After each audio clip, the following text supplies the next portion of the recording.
Hello ladies and gentlemen, we're going to do some solving using the properties of logarithms and exponents that we've been working with. So I'm going to pick a few of the problems from the front, your notes, and we'll finish the rest tomorrow.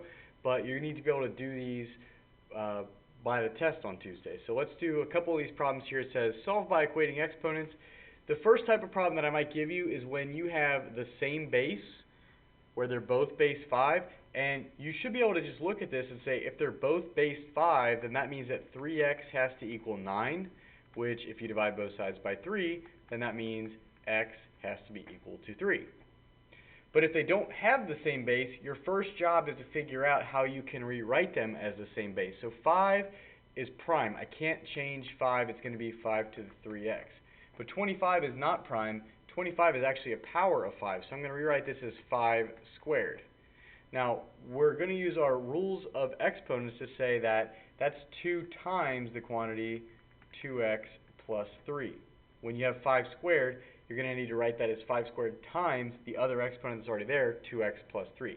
Now that they both have base 5, you can say, oh, that means that 3x has to equal 2 times the quantity 2x plus 3. And from here, it's solving an equation. You're going to have to use the distributive property, and then you're going to have to subtract 3x on both sides. So that gets you x, and if I subtract 6, I get x equals negative 6.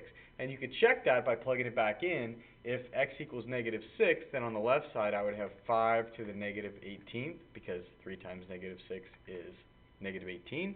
And on the right side I would have 25 to the negative 12 plus 3, 25 to the negative 9th. Is that the same as 5 to the negative 18th?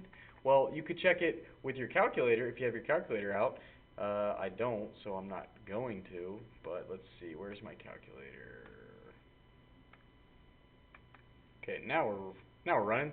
So I need to check to see if 5 to the negative 18th is the same. So 5 to the negative 18th, is that the same as 25 to the negative 9th? And if it is, then I feel really good about this. Hey, awesome, they're the same. So I know I did it right. This is going to be the same process. You have a base 3 exponent and a base 3 or base 9. So this isn't going to change, but 9 is 3 squared. And then you still have the other exponent you're going to have to multiply by, x plus 5. Now that they're both base 3, you can set their exponents equal. 3x plus 3 equals 2 times the quantity x plus 5. And now again, it's distributive property. So I do 3x plus 3 equals 2x plus 10. I'm going to subtract 2x on both sides. I'm going to subtract 3 from both sides, and I get x equals 7. And you can check that one too. 21 plus 3 is 24, and 7 plus 5 is 12. So 3 to the 24th equals 9 to the 12th. That's the first type of problem you're going to get. You might also get problems where you have to take the log on both sides. And you could treat these problems that way, but most of the time here we're going to have to take the log of both sides. We're going to isolate the exponent first. So I have a base 4 power. I'm going to use a base 4 logarithm on this side, and I'm going to use a base 4 logarithm on the right side. Now, we'll talk about how to actually get the decimal version of this. There's a couple ways you can do it on your calculator, but for today we're just going to leave it alone.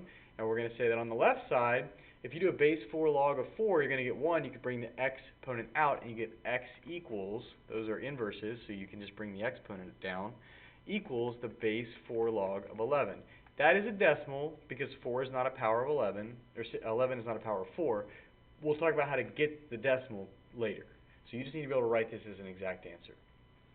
The second one, the exponent is not by itself. The power is not by itself, so I need to subtract 3 first.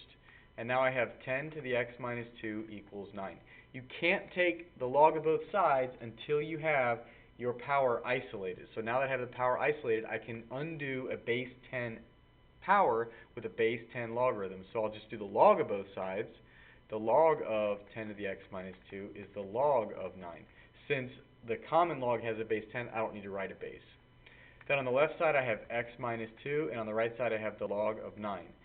If I want to solve for x, the last step would be to add 2. So x equals 2 plus the log of 9. And we'll leave it like that for now. But again, we'll talk about how to get the decimal version tomorrow. Last one, I have 2 to a exponent of x plus 1. I need to isolate the power, so same idea. I get 2 to the x plus 1 equals 16. And now I'm going to undo a base 2 power with a base 2 logarithm. And if you take the log of both sides, you're fine.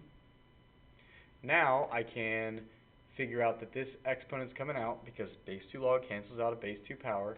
I have x plus 1 equals, wait a minute, the base 2 log of 16, I can actually figure that one out. What is the base 2 log of 16? 2 to the 4th, 2, 4, 8, 16, so that's 4. Base 2 log of 16 is 4, and now I can subtract 1 on both sides, and I have x equals 3. So the second type of problem is when you're going to have to take the log of both sides. The last type of problem is when you start with a logarithm and you need to, this is called exponentiation, you need to rewrite it as an exponent.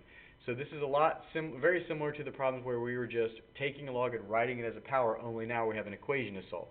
So if it's a base 4 logarithm, I have a power with base 4, 4 to the third equals the argument, 5x minus 1. 4 to the third, 4, 16, 64 equals 5x minus 1. Add 1 to both sides, and you get 65 equals 5x. And then if you divide both sides by 5, that's going to be 13. 65 divided by 5 is 13, so x equals 13. Same idea for all these. Once the log's by itself, I rewrite it. 2 to the negative first equals x. 2 to the negative first equals x. That's 1/2. So this one's basically a one-step problem. X equals 1/2. And the last one, you cannot rewrite this as an exponent until you have the log by itself. So you need to divide both sides by 3, or you could put the exponent back in, but I'm not going to do that. Natural log of x equals, let's just leave it as 26 over 3. Then when I rewrite this one as an exponent, the base of natural log is e. So this is e to the exponent of 26 over 3 equals x.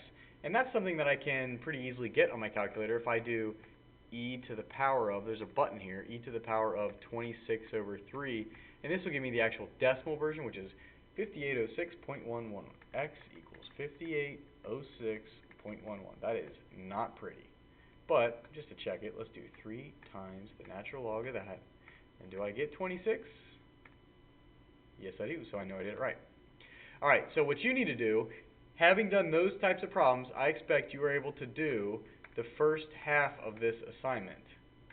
So these are all the problems that you need to have finished for tomorrow. And when you get those finished, we're going to go over them, and we'll talk about the extraneous solution problems on the next day, tomorrow. So have a good day, and good luck.